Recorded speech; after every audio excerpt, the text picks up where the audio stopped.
मैं दीपक गुप्ता अपने YouTube channel ज्ञान और विज्ञान में आप सभी को स्वागत है। विज्ञान से जुड़ी चीजों को जानने के लिए हमारे चैनल को सब्सक्राइब करें तथा अपने दोस्तों में शेयर करें। आज हम जिस टॉपिक का बात करेंगे वो है जंतुओं में परिवहन। जंतुओं में परिवहन कहने का मतलब क्या है कि जितने भी उच्च श्रेणी के जंतु हैं, चाहे वो मनुष्य हो या कोई भी जीव जंतु, उसमें परिवहन के लिए एक विशेष तंत्र होता है जिसे परिवहन तंत्र कहते हैं। मनुष्य में परिवहन तंत्र के लिए तीन चीजें होती है, रक्त या रुधिर जिसको हम लोग रक्त कहते हैं, दूसरा हृदय और तीसरा रक्त वाहिनी। इस तीनों को मिलाकर रक्त परिवहन संचरण तंत्र का निर्माण होता है। तो बात यहाँ पे यह आता है कि परिवहन कैसे होता है। जैसे आप कभी महसूस किए होंगे कि पैर में अगर चोट लगता है और दर्द होता है तो अगर हम टेबलेट को खाते हैं तो टेबलेट खाने के क्रम में वो पैर तक वो कैसे पहुंच पाता है और कैसे पैर का दर्द आराम हो जाता है। तो आप कोई भी जब टेबलेट खाते हैं तो वो जाने के बाद वो अमाशय में पचता है और पचने के बाद वो पुनः ब्लड में मिलता है और रक्त में मिलने के बाद वो शरीर के वाहिनिका के द्वारा विभिन्न शरीर के विभिन्न अंगों में जाता है और जहां उसकी जरूरत होती है वो उसको पूरा करता है और ठीक हो जाता है। आप एक बात गौर किए होंगे कि टैबलेट की अपेक्षा जो इंजेक्शन होते हैं वो जल्दी इफेक्टेबल होते हैं। क्यों? जैसे आप टैबलेट खाते हैं तो वो पहले जाएगा, पचेगा, फिर उसमें टाइम लगेगा, जबकि अगर इंजेक्शन से नस में जब सुई दिया जाता है तो वो डायरेक्ट ब्लड में मिलता है। ब्लड में मिलने के बाद संपूर्ण शरीर में वो प्रवाहित होने लगता है और जहां उसकी जरूरत होता है पूरा हो जाता है। उसी के बारे में आज हम चर्चा करेंगे।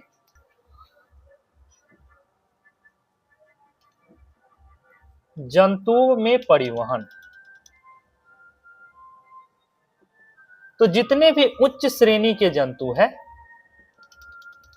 उसमें परिवहन के लिए एक विशेष क्या होते हैं, तंत्र होते हैं। विशेष क्या होते हैं, तंत्र होते हैं।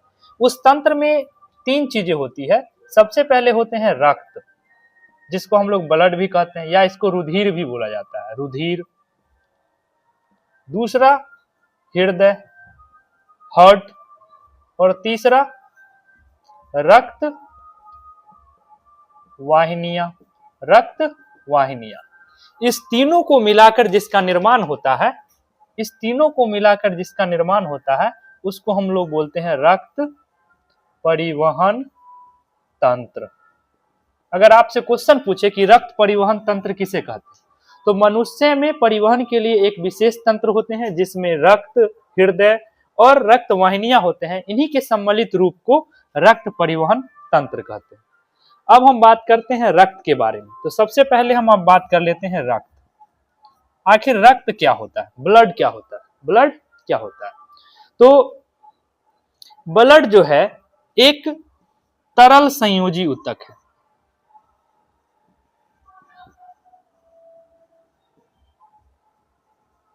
और ये क्वेश्चन भी कई बार पूछा है कि रक्त को तरल संयोजी ऊतक क्यों कहा जाता है।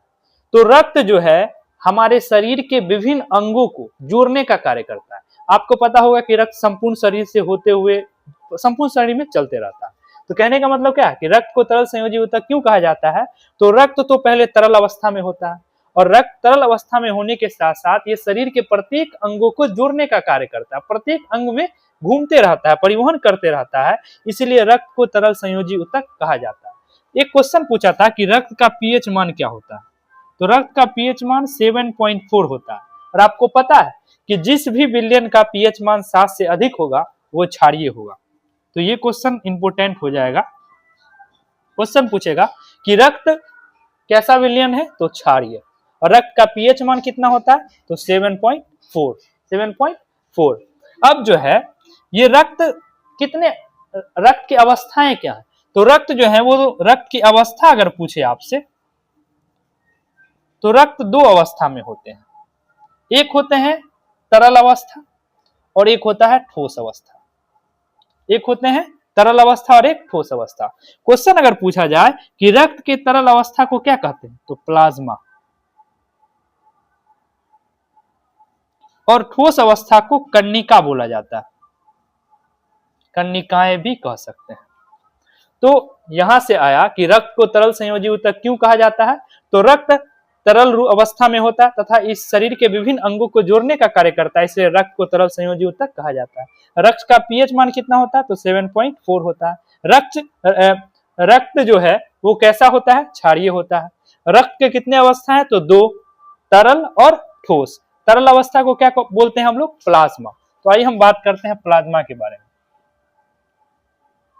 अगर आपसे क्वेश्चन पूछा जाए कि प्लाज्मा किसे कहते हैं, तो हम कह सकते हैं कि रक्त के तरल भाग को प्लाज्मा कहते हैं, जो हल्के पीले रंग का चिपचिपा द्रव होता है, जो हल्के पीले रंग का चिपचिपा द्रव होता है, और ये संपूर्ण शरीर का 55% हिस्सा होता है। तो पूछेगा मानव शरीर में प्लाज्मा कितना परसेंट होता है, 55%, या तरल अवस्था कितने परसेंट होते हैं, 55%। रक्त जो है हल्का पीले रंग का चिपचिपा द्रव होता है। तो प्लाज्मा क्या है, तो रक्त के तरल भाग को प्लाज्मा कहते हैं, जो हल्के पीले रंग का चिपचिपा द्रव होता है, और ये संपूर्ण शरीर का कितना परसेंट होता है, 55%। अब है कि प्लाज्मा बना किससे होता है, प्लाज्मा किन किन चीजों से बना होता है। तो प्लाज्मा में सबसे पहले जल होता है, ग्लूकोज होता है, प्रोटीन होता है, वसा होता है।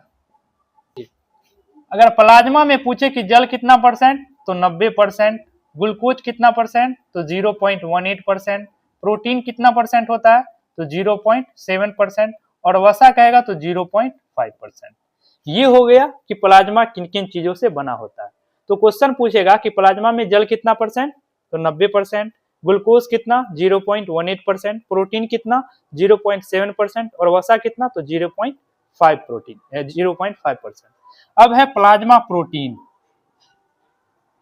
क्वेश्चन पूछे अगर कि प्लाज्मा प्रोटीन किसे कहते हैं,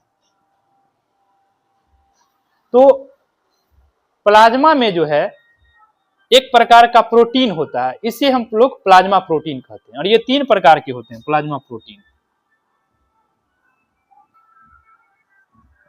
फाइब्रोनोजिन, प्रोथ्रोम्बिन और हेपेरिन। आपको पता होगा कि रक्त जो है, जैसे ही हमारा कहीं भी बॉडी में अगर कट लगता है, तो वो ब्लड क्या हो जाता है कि जम जाता है, ब्लड क्या हो जाता है, जम जाता है। जबकि हमारे शरीर में ब्लड क्यों नहीं जमता, ये एक क्वेश्चन हो सकता है। पहले तो जान लीजिए प्लाज्मा प्रोटीन किसे कहते हैं। तो प्लाज्मा में एक प्रकार का प्रोटीन होता है जिसे प्लाज्मा प्रोटीन कहते हैं। ये 3 प्रकार के होते हैं, फाइब्रोनोजिन, प्रोथ्रोम्बिन और हेपेरिन। और ये सभी जो है रक्त को थक्का बनाने में सहायक होते हैं, रक्त को थक्का बनाने में सहायक होते हैं।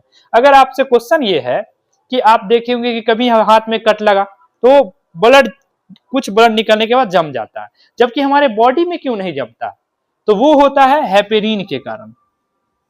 हेपेरिन की एक खास बात ये होती है कि ये जब भी ऑक्सीजन के संपर्क में आते हैं, वायु के संपर्क में आते हैं, वायु के संपर्क में आते हैं, तो ये हेपेरिन ब्लड को क्लॉटिंग करने लगते हैं। ब्लड को क्या करते हैं, क्लॉटिंग। जैसे मान लीजिए कि शरीर में भी तो ऑक्सीजन है, फिर क्यों नहीं होता है, तो बात यह है कि वायु में जो है गैसों का क्या होता है, मिश्रण होता है, और उसी के कारण जो है हेपेरिन जैसे ही वायु के संपर्क में आता है तो ये जमा देता है ब्लड को, और यही वो कारण है जिससे शरीर में ब्लड नहीं जमता है, जबकि बाहर कटने पे ब्लड जम जाता है। हेपेरिन क्या होता है, हेपेरिन। तो आइए एक बार फिर समझ लेते हैं। जंतुओं में परिवहन के लिए एक विशेष तंत्र होता है जिसमें रक्त, हृदय, रक्त वाहिनिका, इस तीनों के सम्मिलित रूप को रक्त परिसंचरण तंत्र कहते हैं। सबसे पहले रक्त जान लेते हैं। रक्त एक तरल संयोजी ऊतक है।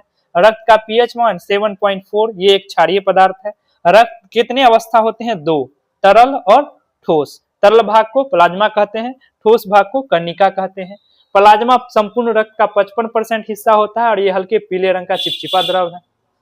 और प्लाज्मा में 90% जल, 0.18 ग्लूकोज, 0.7% प्रोटीन और 0.5 वसा।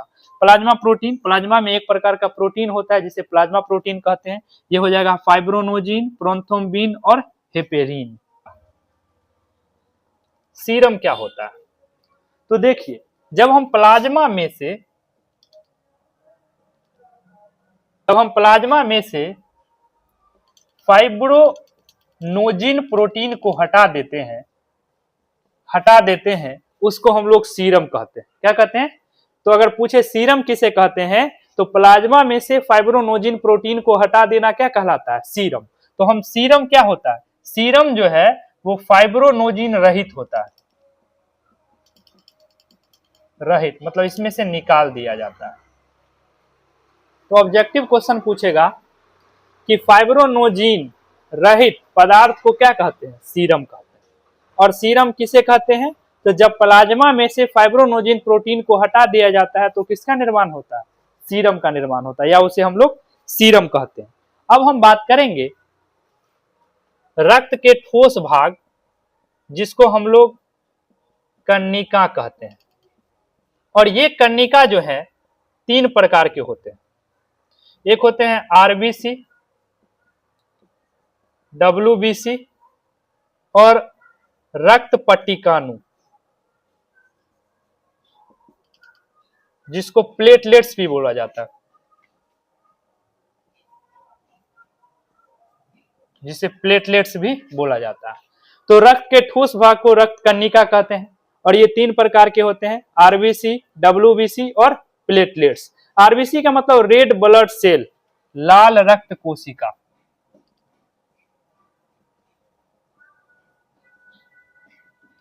और डब्ल्यूबीसी का मतलब होता है श्वेत रक्त कोशिका।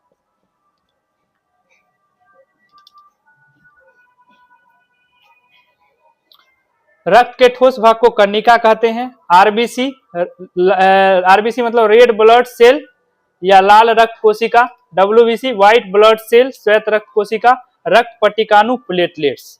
हम सबसे पहले बात करते हैं आरबीसी का, श्वेत रक्त कोशिका को। तो क्वेश्चन पूछता है कि आरबीसी किसे कहते हैं, तो हम कह सकते हैं रक्त के ठोस भाग जो लाल रंग के होते हैं उसे लाल रक्त कोशिका कहते हैं। आखिर ये लाल क्यों होता है, तो ये होता है हीमोग्लोबिन के कारण। तो क्वेश्चन पूछेगा कि रक्त का रंग लाल क्यों होता है, तो हीमोग्लोबिन के कारण। और ये हीमोग्लोबिन को हम लोग ऑक्सीजन का वाहक भी कहते हैं।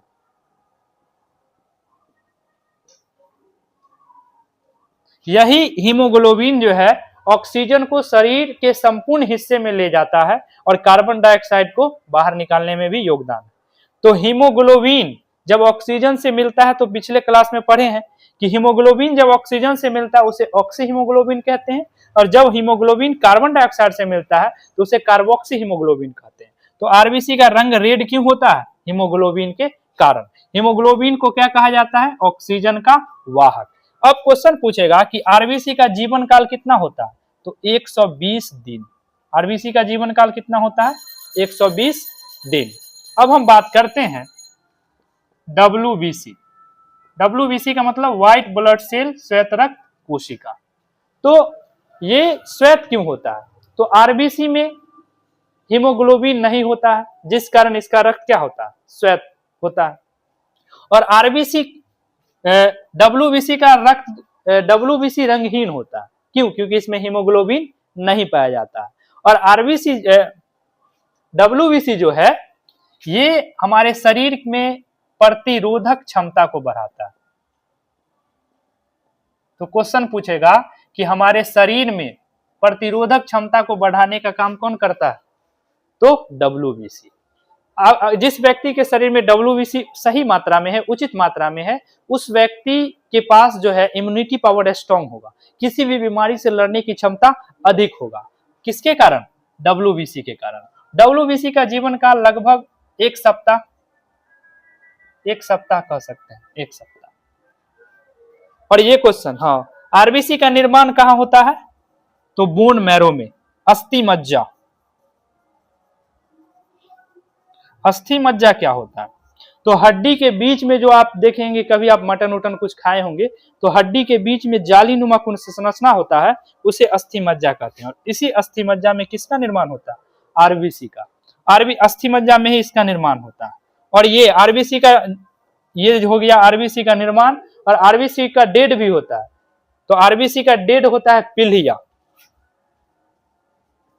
और ये क्वेश्चन भी पूछेगा कि आरबीसी का कब्र किसे कहा जाता है, तो पिल्हिया का। आरबीसी कहां मर जाता है, डेड हो जाता है, पिल्हिया में। डब्ल्यूबीसी प्रतिरोधक क्षमता को बढ़ाता है, और इसका जीवन काल 1 सप्ताह होता है। अब है रक्त पट्टिकाणु, और इस रक्त पट्टिकाणु को हम लोग प्लेटलेट्स भी बोलते हैं। शरीर में जो है कभी भी कट लगता है तो उसके बाद देखिएगा ब्लड को थक्का बनाने में सहायक होता है। तो रक्त पट्टिकाणु प्लेटलेट्स का बस एक काम होता है कि रक्त को थक्का बनाने में सहायक होता है।